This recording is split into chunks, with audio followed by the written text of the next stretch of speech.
Hello, welcome. I'm Joep. I work for Applied Microelectronics, AME in short.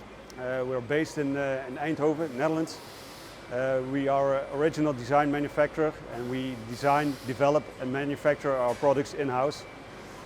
What started out in 2019 as an initial research in THT equipment resulted in the end in a replacement of all AOI systems for AME.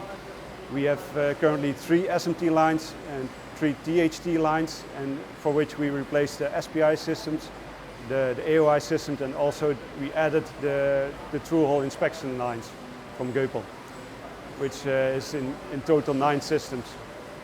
Looking back on the whole project, we are really convinced about the technical capabilities from GÖPEL, and beside that we were pleasantly surprised by the perfect service solution from GÖPEL.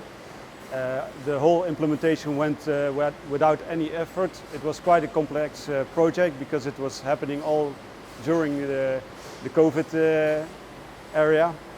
I would like to especially thank the GÖPEL team to provide excellent support for AME in this period.